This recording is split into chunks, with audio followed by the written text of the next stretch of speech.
les traverserai avec toi. Père, tu domines la tempête. Je suis tranquille car tu es là.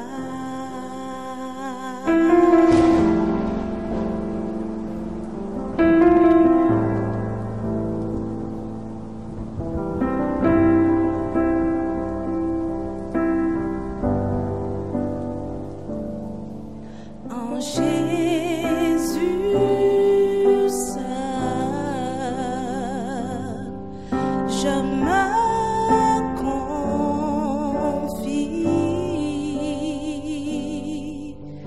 Il me donne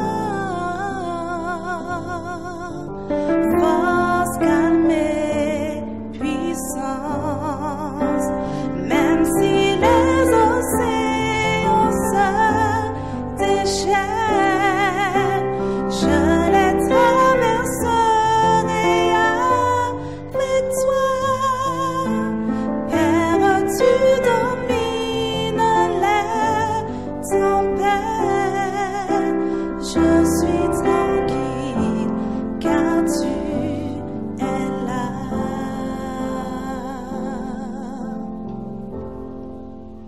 When the ocean winds and thunders roar, I will soar with you above the storm. Father, you are King of out of love.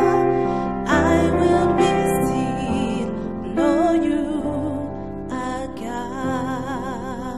Je suis tranquille car tu es là.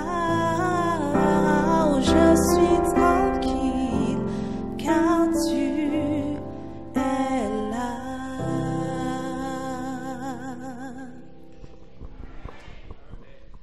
Bien, frères et sœurs, bonsoir. Je suis donc heureux de vous retrouver. Je trouve que vous avez du courage après votre journée de labeur. Vous nous faites l'amitié donc d'être là. Alors, cette étude de ce soir, elle est probablement l'une des plus importantes de la semaine, parce qu'au fond, tout va tourner autour de ce que je vais vous dire. Oh, je ne l'ai pas découvert seul, hein. Vous savez, encore une fois, je vous l'ai dit hier soir, je ne viens pas en professeur de Bible, je ne viens pas en théologien, je viens en tant que membre, frère, ami, partager la parole. Donc c'est en lisant d'autres auteurs, en regardant ce que veut dire la Bible, que je me suis aperçu de quelque chose qui, vraiment pour moi, est capital. Donc ce soir, nous allons nous retrouver confrontés au diable. Je n'ai pas pour l'habitude de lui faire de la publicité, mais c'est vrai que ce soir, nous allons être en frontal avec lui parce qu'il n'aime pas ce sujet. Non pas parce que c'est moi qui en parle, c'est simplement parce que ce sujet-là, eh bien, ne lui plaît pas. Puisque dès le départ, ça a été son problème avec Dieu. Et c'est vrai que le monde,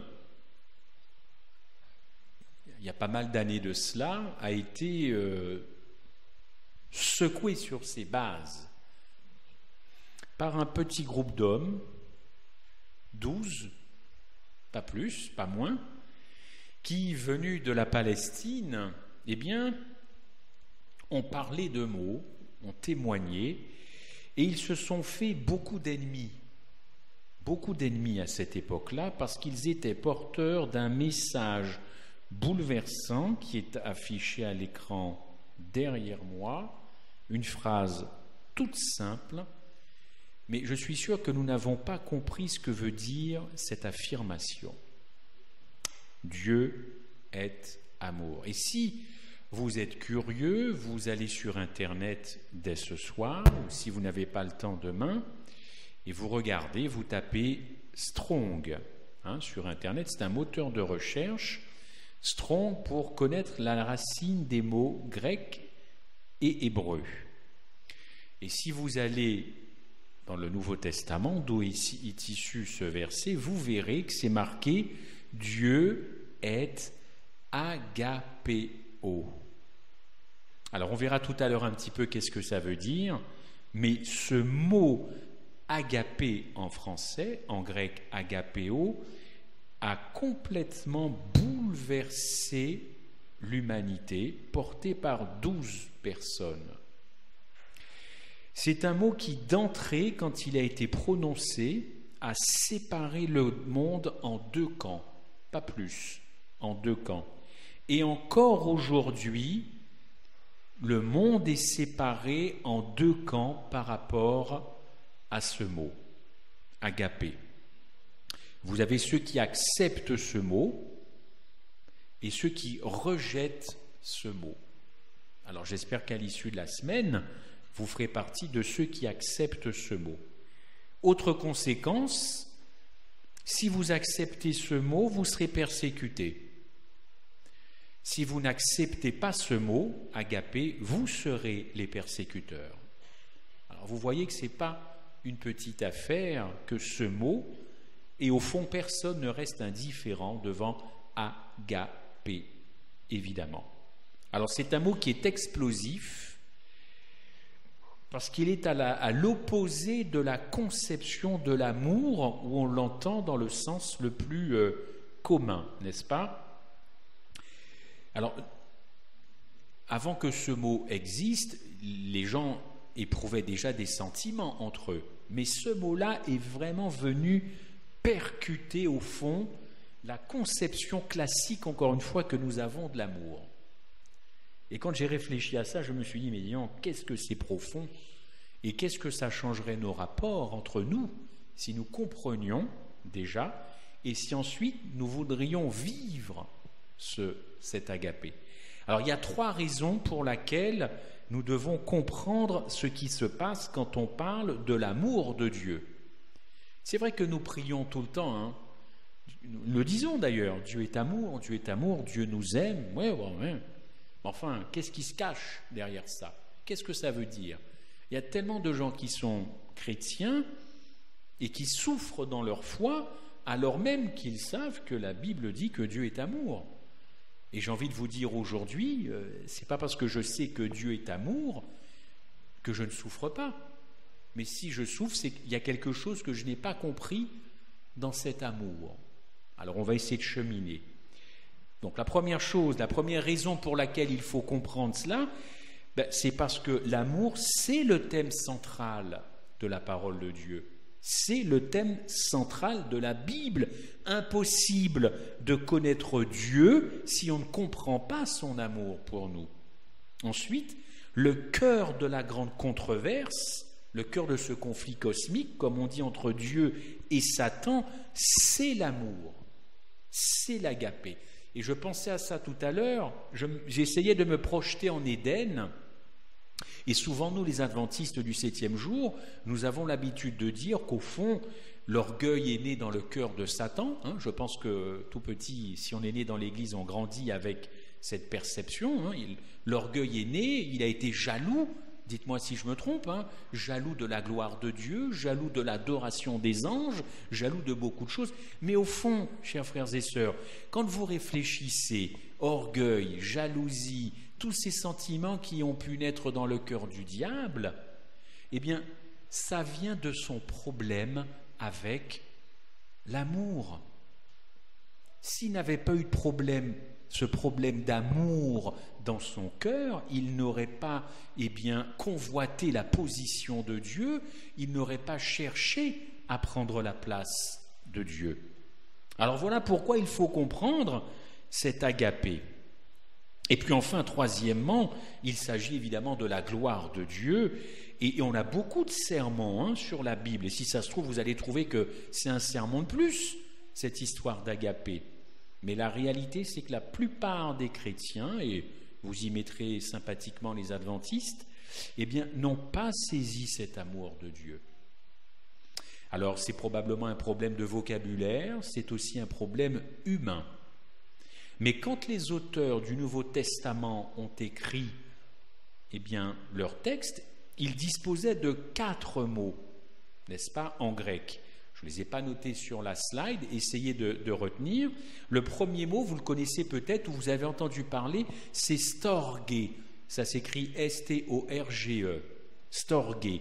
C'est un mot grec qui décrit l'amour familial. Alors pour ceux qui ici ont des familles, ils vont tout de suite comprendre ce que c'est que l'amour familial, n'est-ce pas? L'amour des parents pour leurs enfants. Ça, c'est storge. L'autre mot, vous le pratiquez aussi, puisque vous avez des amis, j'imagine, c'est philia. Philia, c'est toujours un mot grec qui définit l'amitié, la camaraderie. Voyez. Le troisième, vous le connaissez aussi, c'est Eros, E-R-O-S, qui a donné en français érotique, n'est-ce pas? Alors, Eros, c'est tout simplement l'amour physique entre 2 personnes, et je précise, du sexe opposé. Tout de même, parce que par les temps qui courent, maintenant, on va nous faire croire que... Donc, c'est cet Eros, l'amour physique, l'amour charnel entre 2 personnes de sexe opposé. Et puis alors, agapé.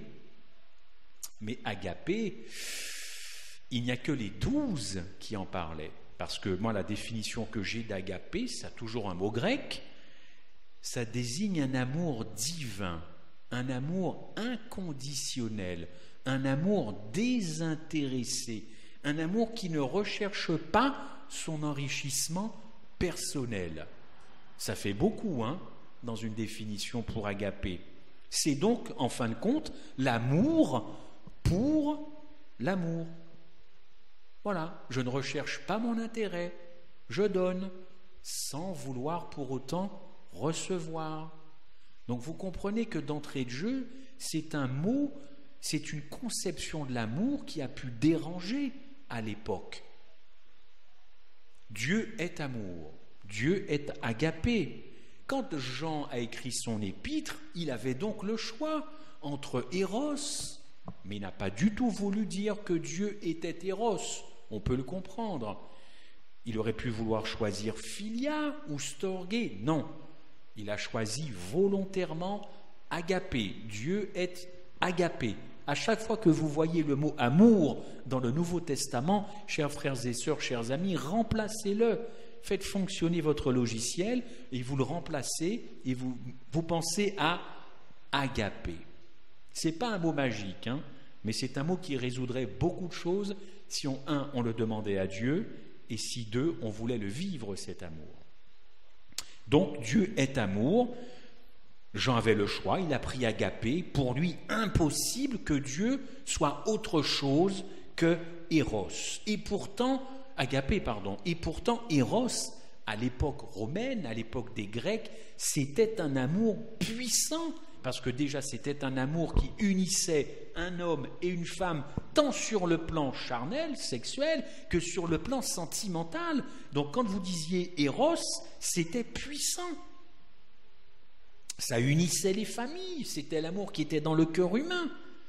Mais pour autant, ce n'est pas ce mot que Jean a choisi. Platon, parce qu'il faut en parler, on est dans l'époque des Grecs, disciple de Socrate, qu'est-ce qu'il a fait? Il a pris ce mot Eros et il lui a donné une autre signification que l'attirance sexuelle, l'attirance charnelle. Pourquoi? Tout simplement, vous le savez, parce que les philosophes grecs, eux, ils se détachaient un petit peu de tout ce qui était en bas de la ceinture. Il fallait que l'esprit monte, que la réflexion monte. Alors, tout ce qui était charnel, ces messieurs prenaient de la hauteur, de la distance. Alors, qu'est-ce qu'il a fait? Pour lui, la finalité d'Eros, c'était uniquement charnel. Alors, il va créer un deuxième Eros. Il va faire ce que l'on appelle, il va créer un Eros céleste. Vous voyez, on est très très loin du charnel. Cet Eros céleste, c'est un détachement de la sensualité pour une recherche spirituelle de Dieu. Vous voyez, Platon, quand même, il essayait d'introduire une notion spirituelle à Eros. Alors, on a 2 Eros. On a un Eros vulgaire pour lui et puis un éros, puisque c'est la chair, et puis un éros céleste. Alors, c'est un éros qui est noble, hein, vous l'avez compris, c'est les aspirations d'un homme, c'est l'homme qui cherche Dieu. Il cherche Dieu. Seul pour lui, l'éros céleste est beau. C'est la forme d'amour la plus élevée qu'un homme peut atteindre dans son cœur. C'est normal, puisque cet éros-là cherche Dieu, veut s'élever. C'est tout à fait grec, c'est tout à fait les philosophes. Bon.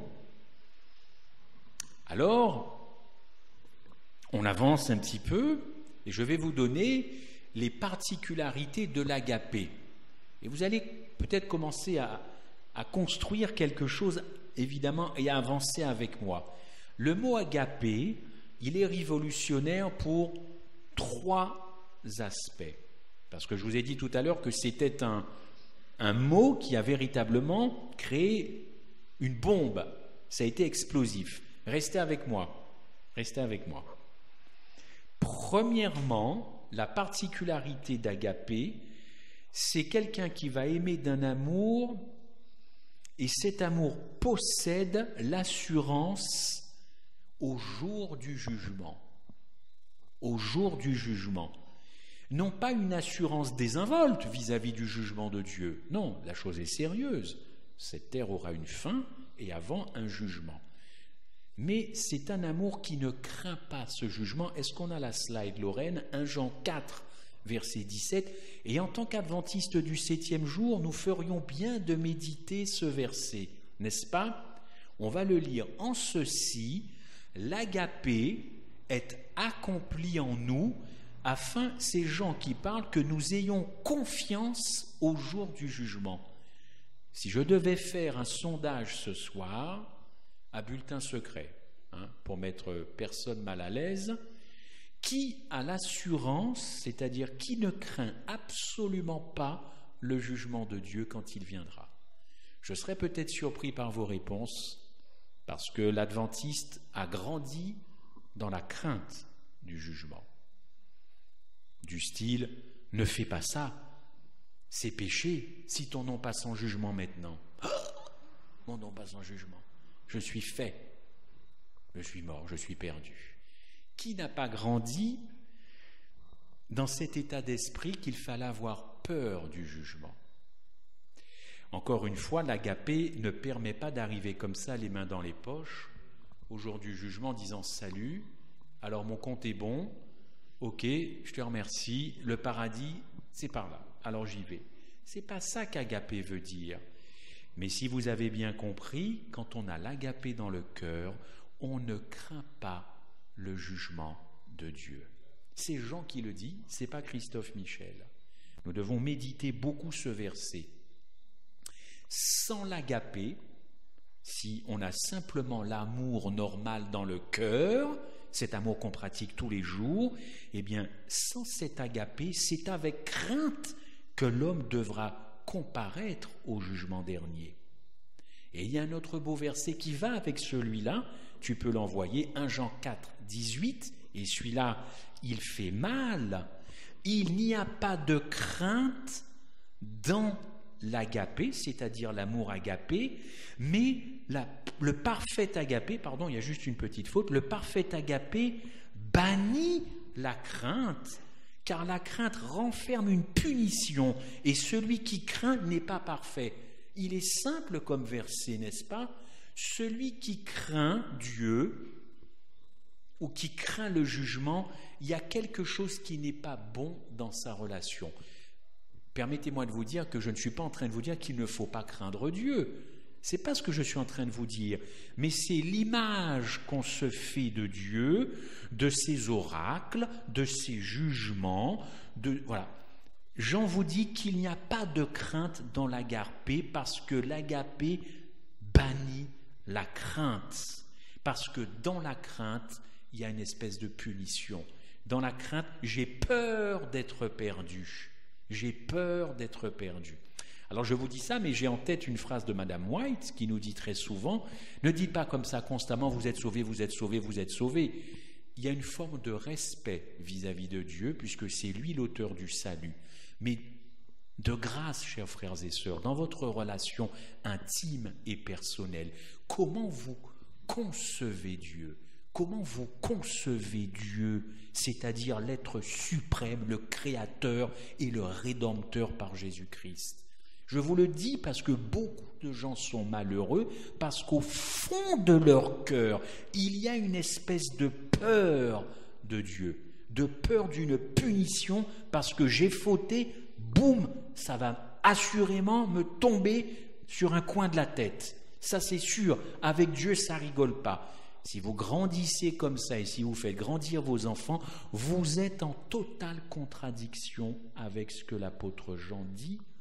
Et s'il y avait quelqu'un qui était bien placé, toujours aux côtés de Jésus, c'est pas vous et moi, c'était lui, toujours là où il fallait. Alors s'il a écrit ça, c'est qu'il a compris quelque chose de son maître, qu'il fréquentait jour et nuit. Nous devons réapprendre à aimer Dieu et réapprendre à faire aimer Dieu à nos enfants. Parce qu'il n'y a pas d'amour dans la crainte. Si j'aime ma femme, ou du moins si ma femme m'aime, ce que je crois, il n'y a pas de crainte ou de peur du frère Michel dans son amour, parce que dès qu'il y a de la peur et de la crainte, il n'y a pas d'amour. C'est pas possible. Troisièmement, on peut tout faire, mais si on n'a pas l'amour dans le cœur, tout est mort. Ça devrait vous rappeler un livre bien connu de l'apôtre Paul dans Corinthiens, 1 Corinthiens 13. Vous voyez un peu tout ce que Paul dit, je peux tout faire, mais si je n'ai pas cet agapé dans le cœur, tout ce que j'ai fait, c'est peanuts, ça ne sert à rien, ça ne montera pas au ciel, ça restera sur terre et ça ne vaudra rien pour Dieu. Ce que j'aime dans mon Dieu, c'est qu'il me fait comprendre qu'avec lui, les relations doivent être saines et que ce n'est pas un blagueur et qu'on n'est pas là pour blaguer avec lui. Certes, je dois l'aimer sans avoir peur de lui, mais ça sous-entend que je dois le respecter. Évidemment. Mais les rapports sont sains. Si Dieu détecte en vous un intérêt quelconque à préférer le ciel plutôt que le Dieu du ciel, je vous le dis tout de suite, vous ne montrez pas.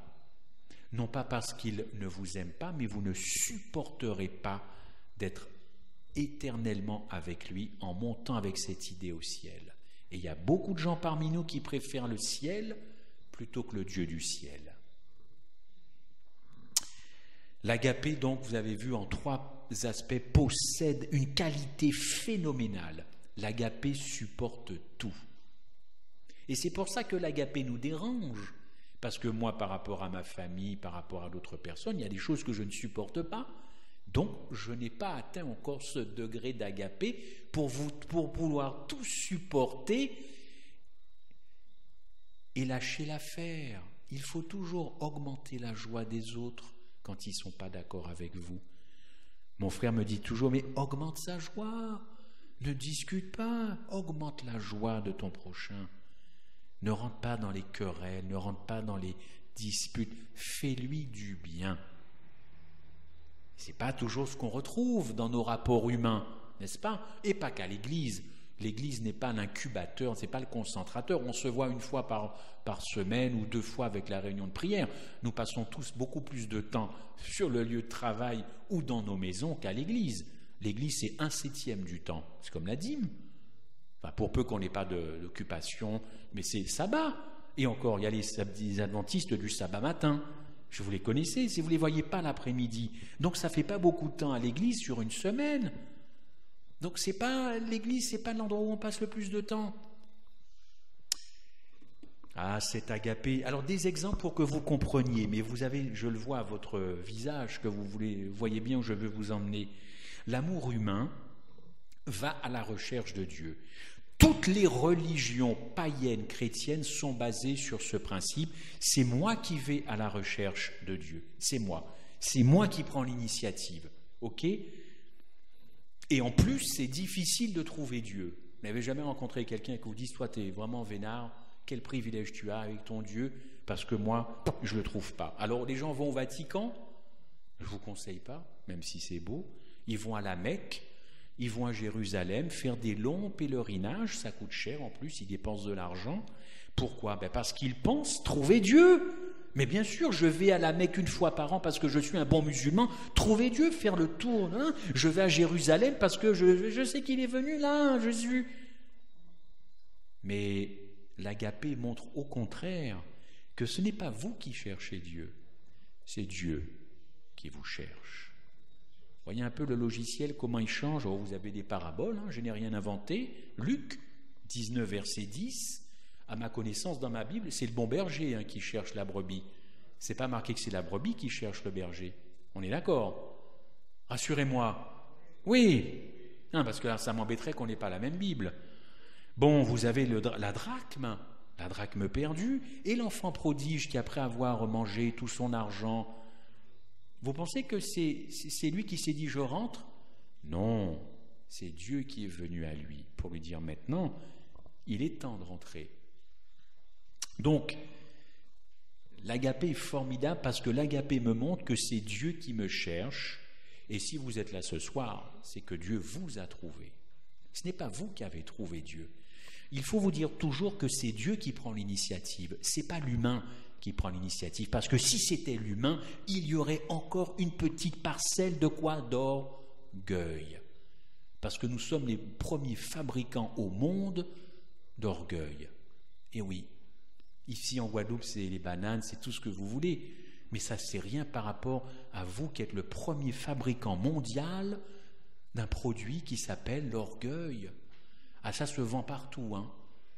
Tout le monde peut trouver de l'orgueil sur la terre.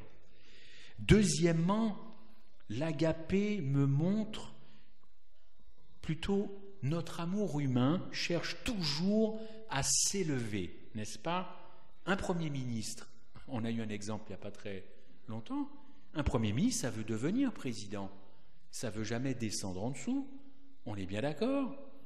Dans l'Église, je vais vous chatouiller un petit peu, quand on est ancien, on n'a pas envie de premier. J'ai rarement vu un premier vouloir être ancien. Je ne dis pas ça pour le frère qui est là, que j'ai beaucoup de respect. Mais dans l'Église, comme ailleurs, au travail, on veut toujours monter, monter, monter. On a peut-être travaillé pour ça, on a peut-être des compétences, mais le cœur humain, c'est de monter. Mais moi, j'apprends que l'agapé me dit que c'est Dieu qui est descendu. Quand on a 7 ou 8 ans, quand on a 7 ans, si je demande à un enfant de 7 ans, quel âge tu as? Oh, mais j'ai bientôt 8. J'ai bientôt 8. J'ai 7 et demi. J'ai pas 7, j'ai bientôt 8. On veut toujours. Et on a l'exemple d'un sauveur qui lui est descendu. Voyez pourquoi l'agapé nous gêne? Voyez pourquoi l'agapé nous gêne? L'agapé va démasquer un aspect égocentrique de toutes les autres formes d'amour, éros, philéo, storgé, que j'ai évoqué avec vous. Et l'agapé vient enlever le vernis qu'il y a dans mon cœur. Parce qu'on dit qu'on aime les gens, mais au fond, est-ce qu'on les aime tant que ça? Je ne sais pas. Et moi le premier. Et il faut régler ça avant que Christ revienne. Ça, c'est une condition. Si ce n'est pas réglé, il va y avoir un sacré vide au ciel.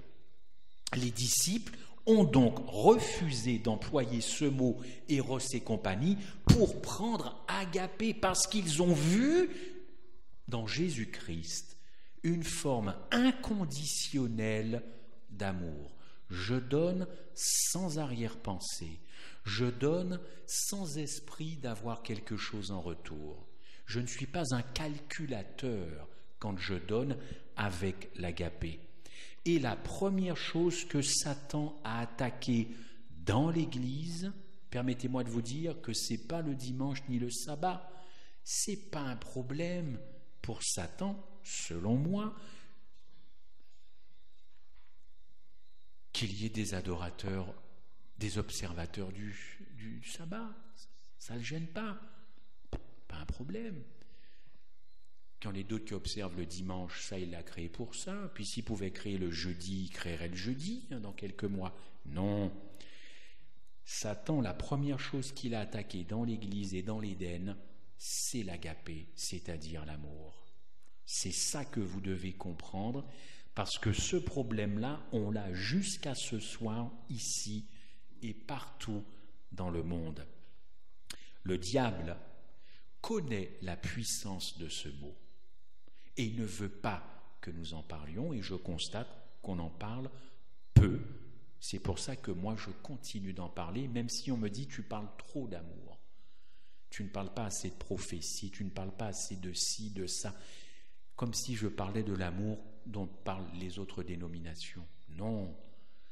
Madame White dit que les adventistes devraient être la seule dénomination à élever le Christ. Est-ce que nous le faisons ? Est-ce que nous sommes la seule dénomination chrétienne à élever le Christ autant que le Christ le mérite ? Pour élever autre chose, nous sommes forts, mais nous devrions élever le Christ. Et si vous élevez le Christ, vous manifestez son agapé au monde.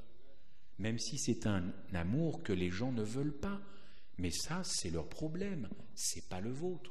On ne peut pas forcer quelqu'un à reconnaître tout cela. Il a été le premier à attaquer l'agapé dans l'Église. Alors, un peu d'histoire, parce que je veux vous emmener à un endroit très simple. Marcion, qui était un père, un fondateur de l'Église, de l'Église catholique, il a été le premier à vouloir faire disparaître l'agapé. Il voulait faire disparaître l'agapé. Ensuite, Origène, un autre père de l'Église catholique, s'est attaqué à agapé et lui, carrément, il a dit que Dieu est Eros. Affirmation, Dieu est Eros. Alors, Eros peut être céleste, mais Dieu n'a jamais été Eros, Dieu a toujours été agapé, comme nous dit Jean. Et puis, au IVe siècle après Jésus-Christ, là, les choses lourdes ont commencé à venir. Est arrivé saint Augustin, Augustin d'Hippone, encore un père de l'Église catholique. Alors lui, ce qu'il a fait, c'est extraordinaire. Il est malin. Il n'a pas lutté frontalement contre agapé, pas du tout, parce qu'il s'est dit qu'il n'y arriverait pas. Ses prédécesseurs avant lui n'y sont pas arrivés. Alors il a pris deux mots qui existaient déjà, dont on a cité tout à l'heure. Il a pris le mot éros, l'éros céleste, pas l'éros charnel, parce qu'en tant que catholique, encore tout ce qui est en bas de la ceinture, vous comprenez que ce n'est pas leur truc, donc l'éros céleste, et puis il a ajouté agapé. Éros plus agapé, ça donne quoi ? Charité, le mot catastrophique pour moi, catastrophique, et nous le chantons. Combien de fois dans nos cantiques il y a le mot charité ? Moi je m'interdis de chanter. Je m'interdis de chanter ce mot charité. C'est une création catholique, romaine, pagano-papale. Et quand vous avez compris d'où vient ce mot, vous êtes en train de détruire la croix. Impensable pour nous, adventistes du 7e jour, de détruire la croix. Mais c'est ce que nous faisons à chaque fois que nous raisonnons avec le mot charité et que nous le chantons de nos lèvres. Ce mot, bannissez ce mot charité, ça ne veut rien dire, c'est une création, c'est éros plus agapé égale caritas. Caritas, c'est du grec, et en français, c'est charité. J'ai découvert ça, c'est un poison mortel que ce mot, et il est partout dans la Bible. 1 Corinthiens 13 a même été, et vous l'avez dans vos versions, c'est le mot charité. Il faut absolument remplacer ce mot parce que Paul, quand il a écrit 1 Corinthiens 13, il a employé, même si ce mot n'existait pas, m'a-t-on dit à l'époque, le mot agapé. On reviendra là-dessus. Paul, à chaque fois, n'a jamais employé le mot caritas. Il s'interdisait d'employer ce mot. La slide 1, Galates 1, versets 6, 7. Est-ce que tu l'as ? Je ne sais pas si je l'ai prise, celle-là. Non, tu l'as pas. Alors, c'est pas grave, on va rester sur celle-là. Galates 1, 6, verset 7. Vous lirez ce texte. Le problème de caritas, il existe encore et on en voit les conséquences. Prenez votre Bible, Galates 1, verset 6. Faites-moi plaisir, allez voir ce texte. Galates, c'est après Corinthiens, ça vous le savez. Galates 1, premier chapitre, 6 à 7. Qu'est-ce qu'il dit aux Galates? Alors les Galates, c'était vraiment pas des personnes drôles, hein. Franchement, pour Paul, il a beaucoup souffert. Je ne l'ai pas. Donc, regardez dans votre Bible, ce n'est pas la slide qui est projetée, on y reviendra. Galates, je m'étonne que vous vous détourniez si promptement de celui qui vous a appelé par la grâce de Christ, pour passer à quoi? Paul le dit, vous êtes passé à un autre évangile. Quel est cet autre évangile? C'est quoi? C'est le sabbat? Non. C'est la marque de la bête? Non. C'est les 144 000? Non. C'est pas tout ce qu'on connaît depuis qu'on est né dans l'Église. C'est pas ça, cet autre évangile. Cet autre évangile, c'est agapé. Parce que Paul est passé partout pour dire Dieu est agapé, aimez-vous d'une façon agapée. Quand il revient, ils sont passés en mode charité. Ils ont laissé le mode agapé pour passer, c'est pas grave, en mode charité. Voilà pourquoi Paul dit, mais vous êtes passé à un autre évangile. Il dit non pas qu'il y ait un autre évangile, mais il y a des gens qui vous troublent car ils veulent renverser l'évangile de Christ. Merci mademoiselle. Et permettez-moi de vous dire que l'évangile de Jésus-Christ, c'est agapé. Regardez une croix et vous verrez la puissance de l'amour agapé.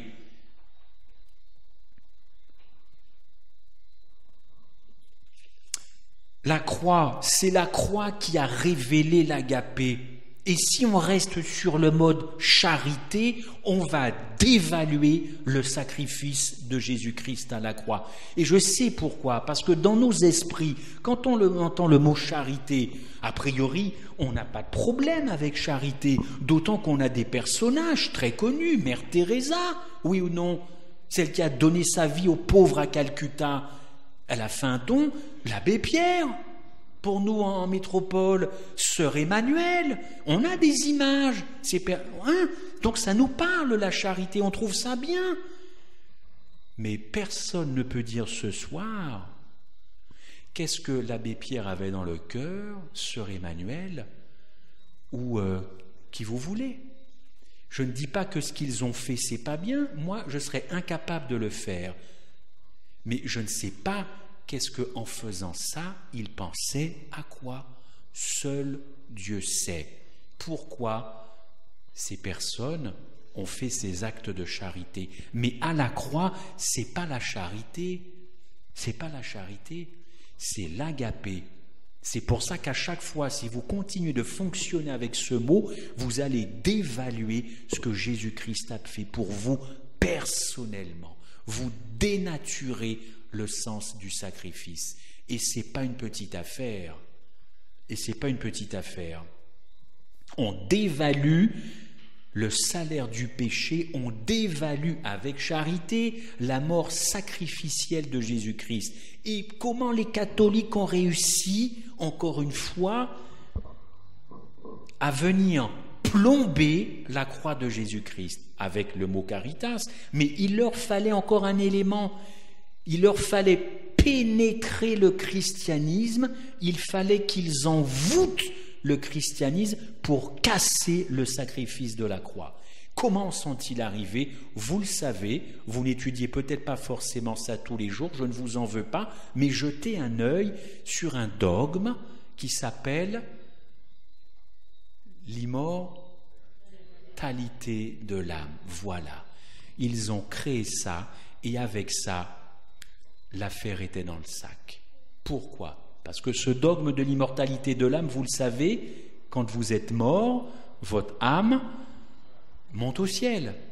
Mais si votre âme monte au ciel, vous n'êtes pas vraiment mort, puisqu'il y a encore quelque chose qui subsiste de vous.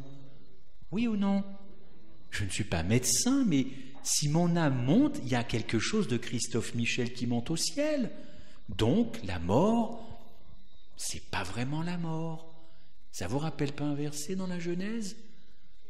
Vous ne mourrez... Non, vous, dans l'Éden, vous ne mourrez point. Ça part de là, vous ne mourrez point. Mais non, mais tu ne peux pas mourir. L'immortalité de l'âme, elle a commencé déjà dans ce jardin. Les catholiques ont fait très fort en créant ça. Ils ont plombé le sacrifice de la croix avec le dogme de l'immortalité de l'âme. Tout le christianisme maintenant croit en l'immortalité de l'âme. Les catholiques, on en parle, mais tout le monde protestant croit à cela. Alors permettez-moi de vous dire que là c'est du sérieux, c'est-à-dire que dès qu'il y a un rapprochement avec les protestants, comment voulez-vous que nous, adventistes, nous puissions nous rapprocher avec des gens qui ne croient pas qu'effectivement Christ est mort et qu'il a éprouvé cette fameuse seconde mort? Comment voulez-vous avancer sur un plan théologique avec une telle différence? Et je rencontre de plus en plus d'adventistes qui ne croient pas que Jésus-Christ a goûté, comme dit Madame White, la seconde mort. On ne peut pas se rapprocher avec des gens sur un sujet où il y a autant de discordance, c'est impossible. Vous truandez, je pèse mes mots, vous truandez l'Évangile si vous ne croyez pas que Christ a expérimenté cette seconde mort, qui est la mort éternelle. On reviendra cette semaine là-dessus. Comment voulez-vous? Et je rencontre encore une fois de plus en plus, et voici que maintenant les influences, à force de s'acoquiner, les influences sont parmi nous. Quand je regarde la croix, ça ne me fait pas rire, et je veux bien croire que Christ est allé jusque-là pour moi, pour vous. C'est-à-dire mourir d'une mort, une seconde mort, pour que vous et moi, Daniel, Lorraine, tout le monde, n'aille pas dans cette seconde mort. Ah oui, ça vaut bien des amen. Ça fait plaisir à l'Éternel. Cette immortalité de l'âme, vous limitez le sacrifice ultime de Christ. Comment comprendre pleinement l'agapé de Dieu qui donne son Fils, Jean 3,16, si vous croyez que Christ est simplement mort de la première mort? Il n'y a que 2 morts dans la Bible. La première, c'est un sommeil. C'est un sommeil sans ronflement en plus. C'est sympa pour vous, mesdames, nos épouses, qui ne nous entendez pas ronfler. Mort, là, c'est un sommeil.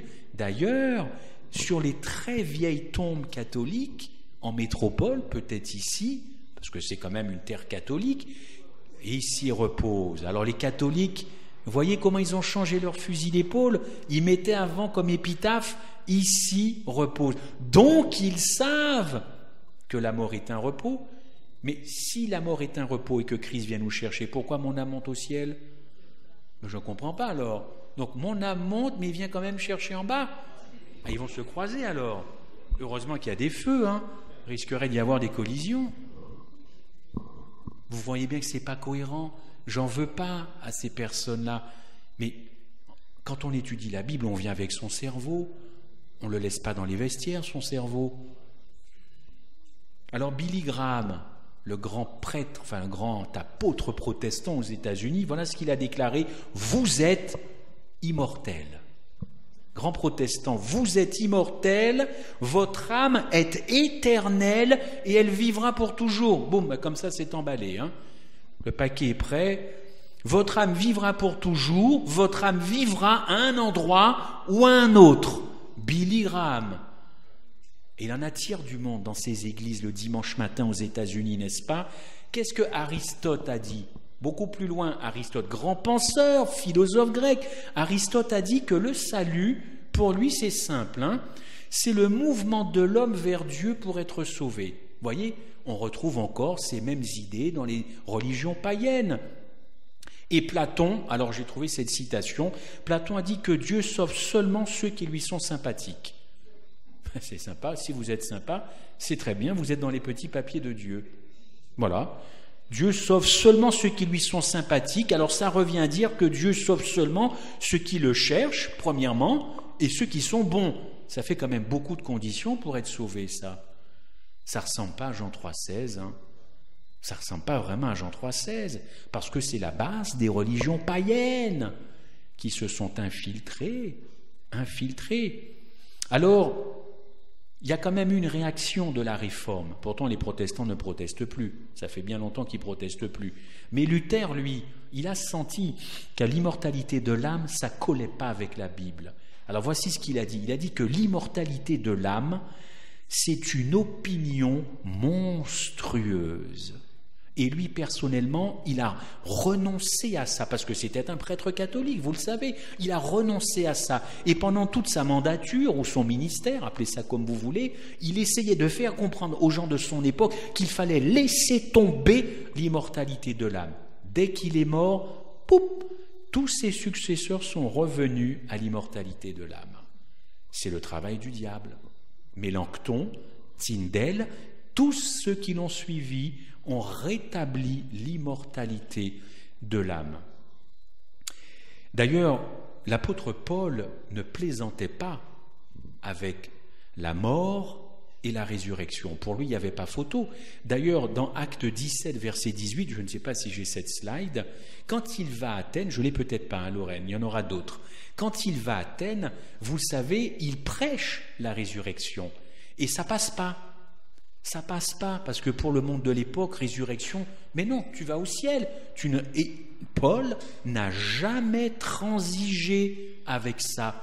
Il n'a jamais transigé avec cette vérité absolue de la résurrection. Et quand je vois qu'aujourd'hui, on transige avec certaines vérités, ça ne ressemble pas à l'apôtre Paul. Paul n'a pas détourné la vérité pour coller aux idées de son époque. Non. Colossiens 2, verset 8, voilà, il est là, tu l'as projeté. Prenez garde, c'est un bon avertissement ce soir de l'apôtre Paul. Moi, je passe après, bien après. Regardez bien ce qu'il dit. Prenez garde que personne ne fasse de vous sa proie par la philosophie et une vaine tromperie, s'appuyant sur la tradition des hommes, sur laquelle il ne s'est jamais, lui, Paul, appuyé, et ni sur les rudiments du monde, mais sur Christ. Il faut effectivement s'appuyer sur Christ. Alors ce que je veux vous dire ce soir, c'est que si nous projetons sur Dieu cet amour que nous pratiquons entre nous, c'est-à-dire ou de l'éros ou de la charité, eh bien, si nous projetons ça sur Dieu, nous déformons l'amour de Dieu. C'est-à-dire qu'en fin de compte, si je pense que Dieu raisonne comme moi, c'est aussi valable que l'amour que je développe. Autrement dit, je dis que Dieu développe ou pratique le même amour que moi, je pratique. Il ne faut surtout pas projeter ça parce que vous détruisez encore une fois l'Évangile. Pour avoir une idée de l'agapé, on verra ça plus tard cette semaine, Marie de Béthanie. Vous retrouvez tout ce texte dans Jésus-Christ, page 558-560. Alors les disciples, ils ont été très embêtés par cet amour agapé. Et il y en a un, on le verra bientôt, qui a dit « Mais pourquoi tout ça d'argent ? Pourquoi tout ça d'argent pour Jésus-Christ ?» Ça, c'est bien la réflexion d'un trésorier. Vous n'avez jamais croisé des trésoriers? On en a des trésoriers chez nous dans l'église. Oh là là, et pourquoi tout ça là? Pourquoi là, l'église? Mais oui, mais elle l'a fait, elle. Et combien Jésus-Christ a apprécié ce geste? On le verra demain ou après-demain, n'est-ce pas? Il y aura toujours des moralistes pour nous donner des leçons, mais Marie a été dirigée par un amour agapé. Quand Dieu nous a donné son Fils, est-ce que c'était au fond raisonnable? Ben non, parce que nous n'en valions pas la peine. Et pourtant, il l'a fait quand même. Et moi, ce qui m'a fait mal, c'est que j'ai rencontré quelqu'un qui m'a dit qu'au fond, comme Dieu nous avait créés, c'était normal qu'il envoie son Fils. Non, car Dieu avait créé bien d'autres mondes, même si effectivement, nous le savons maintenant depuis la croix qu'il a une intention quand même très particulière pour la race humaine. Mais je n'en valais pas le coup. Je n'en valais pas le coup, bien sûr. Dieu nous a donné quelque chose qu'il ne peut pas remplacer. C'est-à-dire que Dieu nous a donné son Fils qu'il ne peut pas remplacer. Vous comprenez ça? Si une famille a un seul enfant, L'enfant meurt. Oui, c'est dur, mais cette famille a la possibilité de refaire des enfants. Et j'espère pas dans l'état d'esprit de remplacer ce qui est mort, parce que celui qui est mort, sinon celui qui vient après, finalement, il va vivre toute sa vie en se disant « j'ai remplacé mon frère qui est mort ». Non, mais elle a la possibilité de faire des enfants. Dieu a donné son Fils sans autre possibilité d'en récupérer un autre, puisque c'était son Fils unique, oui ou non? Il faut comprendre qu'un don, c'est un don. Un don, c'est un don. Dieu ne peut pas produire Dieu, n'est-ce pas? Elle, Marie, à cette époque, a tout donné dans la maison de Simon, sans arrière-pensée, sans calculer. On reviendra. Mais Satan, lui, a injecté dans la race humaine ce que je viens de vous dire, c'est-à-dire l'amour éros, c'est-à-dire un amour qui est tourné vers soi, pour soi, sur soi, tourné vers sa personne.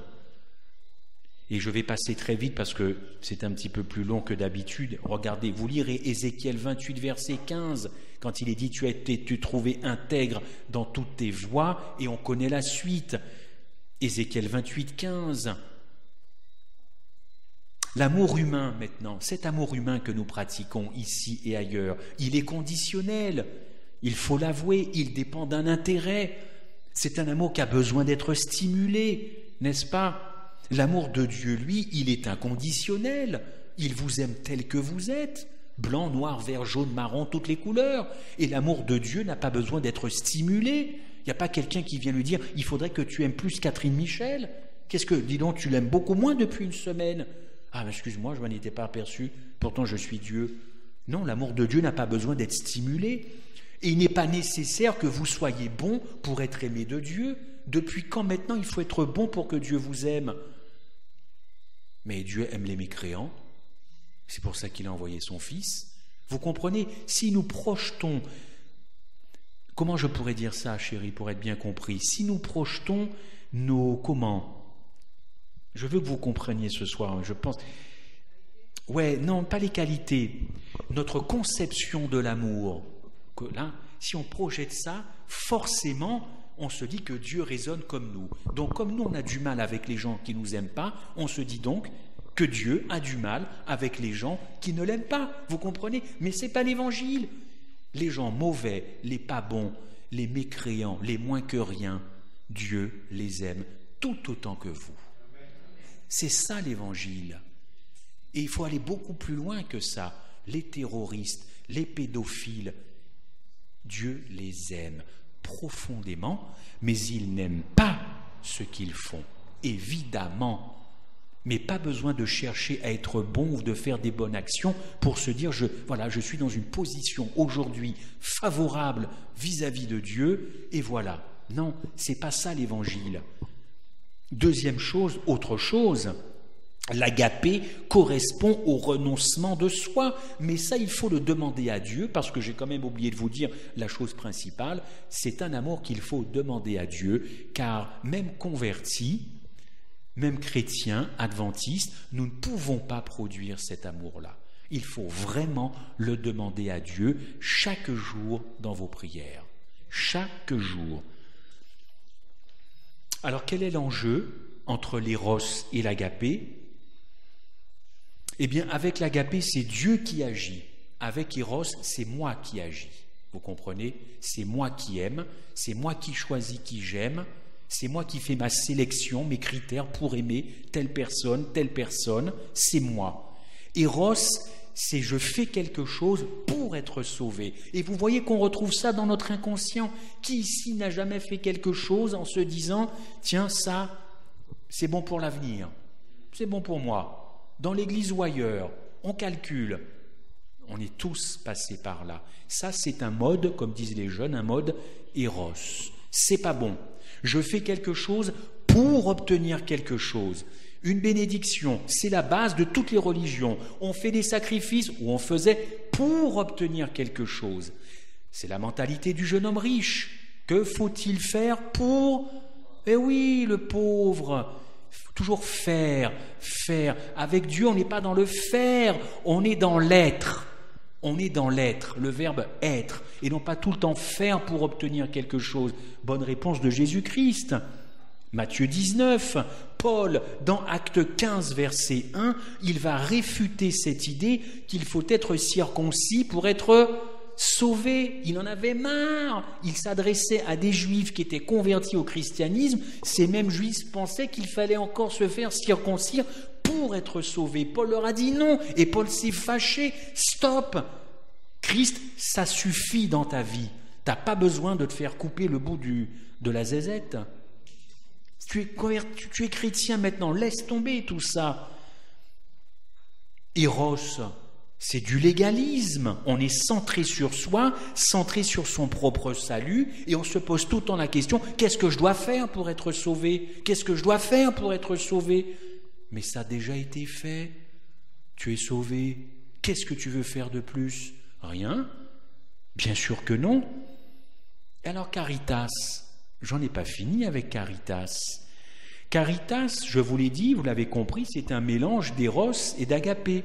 Alors Caritas, c'est très subtil. C'est encore plus subtil que tout ce que je vous ai dit, parce que Caritas, si je devais donner une définition de Caritas, je vous la donne. Caritas, c'est moi plus Christ. C'est ça charité ou Caritas. C'est pas bon, c'est pas la Bible, c'est pas l'Évangile, ça va aux ordures. Caritas laisse penser que l'action de Dieu en Jésus-Christ n'est pas suffisante ou est incomplète. Et c'est pour ça que vous rencontrez beaucoup de chrétiens qui font des œuvres. Ils ne vont pas vous dire que c'est pour obtenir le salut ou alors par peur d'aller en enfer, mais ils font ça, dans leur cœur, c'est ça. Donc ils ne sont pas dans un mode que Dieu attend, ils sont dans un mode catholique, un mode Caritas. Caritas, c'est moi plus Christ, c'est je plus Christ. Et qu'est-ce qu'a dit à Paul?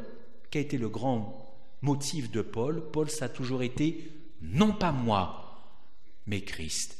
Vous voyez la différence ce soir, chers frères et sœurs?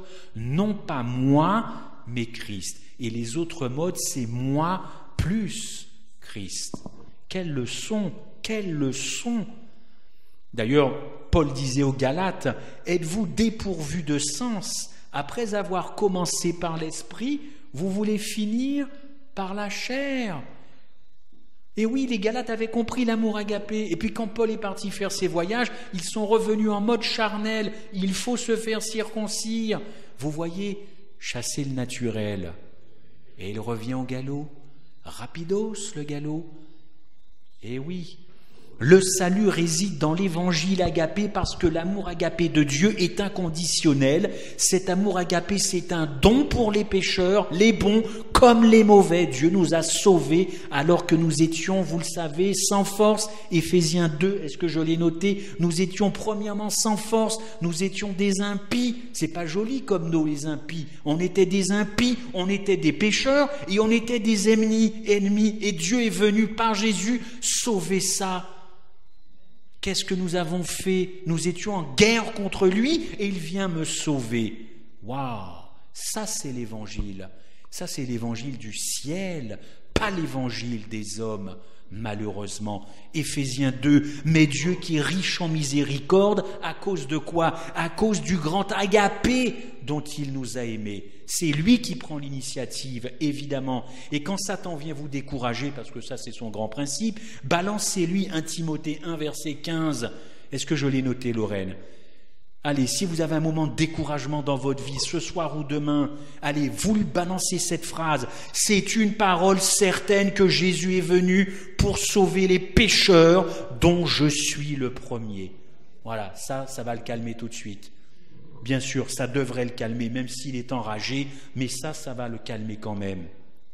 Parole certaine que Christ est venu sauver les pécheurs dont je suis le premier. Paul place son espérance du salut, non dans ce qu'il a fait comme apôtre, parce qu'il a fait des choses, Paul, il a fait des voyages, il a souffert, torturé, il aurait pu dire, Seigneur, regarde tout ce que j'ai fait pour toi.